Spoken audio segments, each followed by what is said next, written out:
my name is Jeff, and yes, I am a Xennial. I hope you're prepared to defend the frontier against Zur and the Kodan Armada. Today, we're talking The Last Starfighter. So, as you might have seen from the thumbnail here, we are not talking about the Last Starfighter film. I mean, we are, but we aren't. Today, we're actually talking about a trio of comic books. This is the official Marvel Comics adaptation of the hit 1984 film, The Last Starfighter.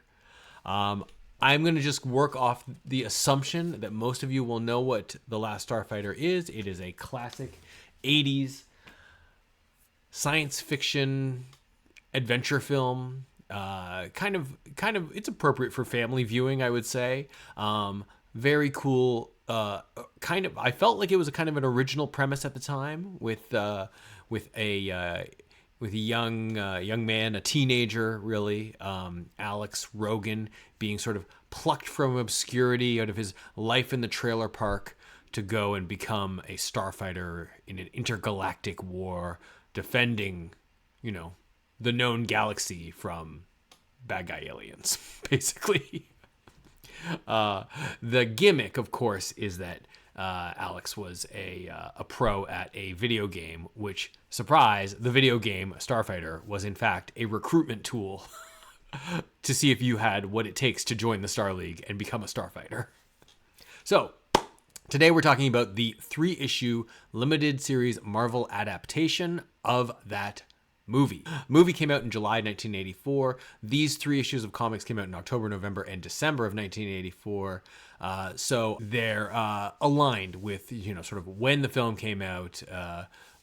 Theoretically, they already knew that the film was a success, which I think the film was a modest success at the time. It's certainly become a real cult favorite more recently. Before we dive in too deep, just to note, I recently did a reaction to this film over on my Patreon. If you're unfamiliar with this channel, I generally do retro cartoon and movie reviews. Sorry, not reviews, reactions, as well as talk about other sort of retro nerdy nonsense. Basically, that's the channel. So if that seems like your kind of thing, feel free to join in the fun. But I did it over here's that thumbnail there. I did it over on the Patreon as part of our exclusive Patreon movie reactions. Here on the YouTube, we pretty much just stick with cartoon episode reactions. We still have a lot of fun. Don't worry. Anyway, look down in the comments below if you want more details on that. But built on having recently rewatched this film, which is a classic favorite of mine, and doing this reaction on it, I thought, oh well, let's look at the comic books, because I have the comics and I had not read them. So I've just read them, and they're pretty good. Let's start out by talking about, this is created by, there's the team behind the book. It's Bill Mantlo, the one and only Bill Mantlo. So Bill Mantlo is a comic book writer. He had a run on Spectacular Spider-Man, I think it was. I do know he was involved in the creation of Cloak and Dagger, and he worked on other sort of licensed properties, specifically the Hasbro ones, with Micronauts. I think he was well regarded as one of the sort of he might have started the run on the Marvel Micronauts run, which was quite successful, as well as Rom the Space Knight. And then pencils are done by Brett Blevins, and he is also known for working on New Mutants, as well as doing other Marvel's 80s movie adaptations, which there are a number of them, and they're kind of interesting. But he also did pencils on Cull and on the Dark Crystal comic books. So here we are with The Last Starfighter. And I gotta say, I think coming into any comic book adaptation of a movie, especially a movie that you know pretty well, you want to look at broadly, does it achieve the same goals as the movie, or like complementary goals, perhaps. Like, you read the novelization to get a deeper understanding of the backstory and the lore and live more in a fleshed out world than could be really explored in a film. But a comic book adaptation is a little bit different.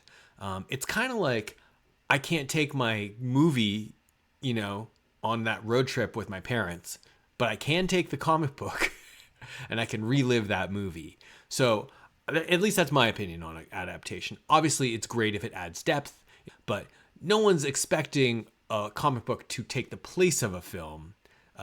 Really, it's, can you replicate the same tone and the same emotions from a movie in a comic book? That's at least my opinion. And certainly in this case, I have to say, yes, broadly speaking, the Last Starfighter comic book series does a very good job of capturing the sort of the fun and the sort of the nuance of what I feel makes the Last Starfighter great. And some of that is really comes down to the pacing. You're pulling from this big heavy source material and trying to compact it into a smaller space of a comic book and within the panels even, right? But this comic book overall does very little editing. Like, there are only a few sequences even, and rather than like full scenes, maybe there's one or two full scenes, but not much is cut out from this story. Like, it is very close to replicating the whole film. You know how the film keeps cutting back to the beta unit back on Earth? And the film has these quiet moments I mentioned, like, the cat on top of the mailboxes at the beginning. Like, that's a very particular sort of like tonal sort of piece of, scenery that sort of tells you what we're looking at here, and like the vibe of what does it mean to like live your life in a trailer park in, I don't know where they are, Arizona or something, that's captured here. But also, they've gotten all of the dialogue. They've gotten almost all of the dialogue. It's a little bit shortened, but they've really captured the essence of what's in the film. And there were a number of times while I was reading this, especially the interactions between Alex and Centauri or Alex and Grig, where I could hear their voices in my head, like pulled right from the film, which I think is a real testament to the work of the team who made this comic book. So I think they did a very good job of capturing the essence of the of the story. If you know my channel, you know that I am kind of obsessed with the way stories are structured, with sort of definitely over-analyzing content that probably should not be over-analyzed, like 80s cartoons.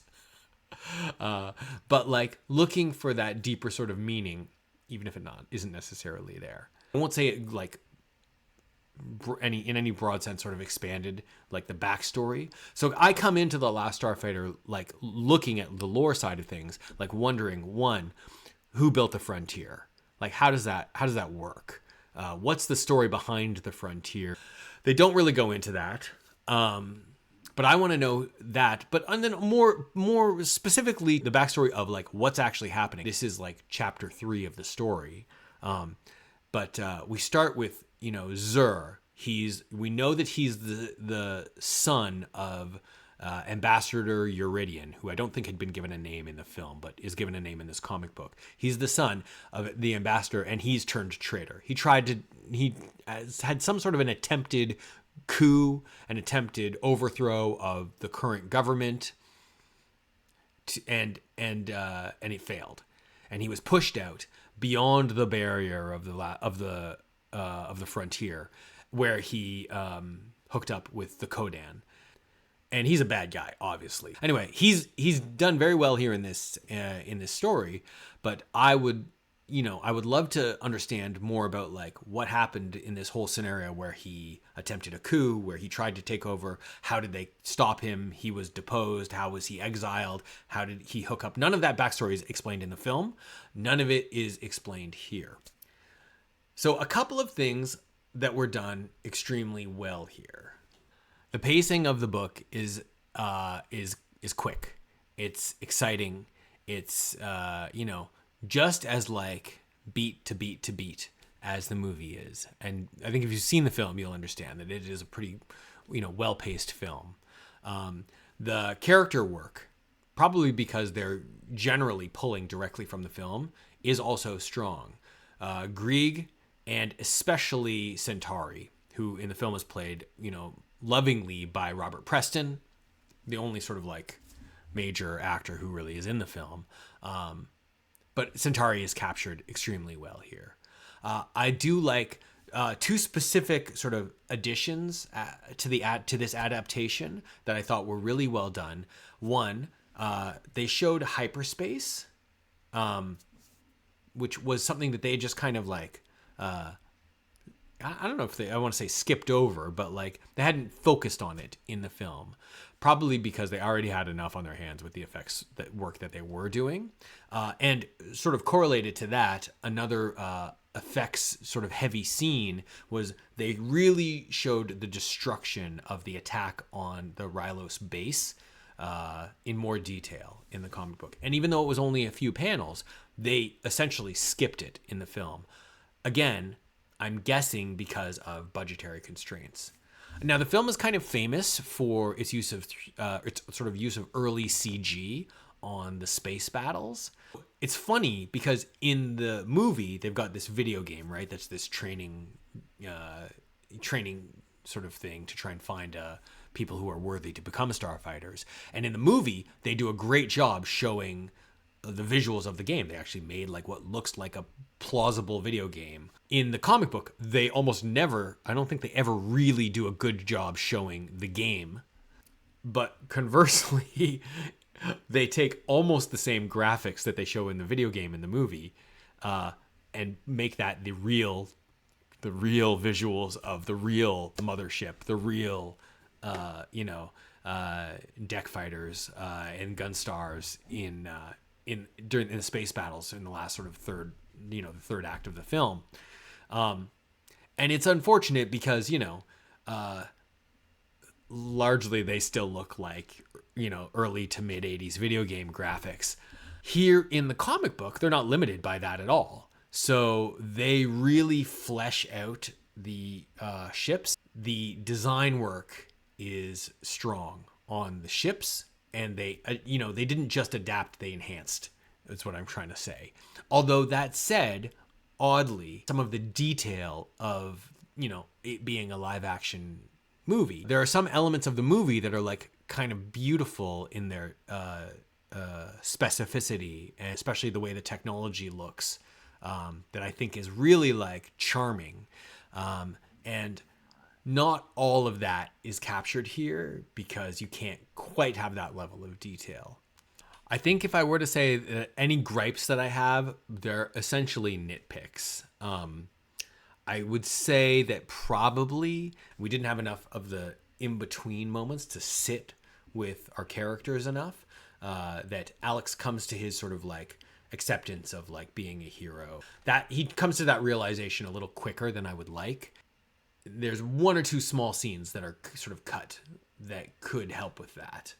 And then especially in issue 1, it could have used another, I don't want to say the writing was very good, but it could have used another pass on editorial, I think perhaps is the way to say it. I don't really know if I've seen this in a book before, but there was a few instances where it was like, there was like not typos, but like someone would call the video game Starfighters when the game is Starfighter.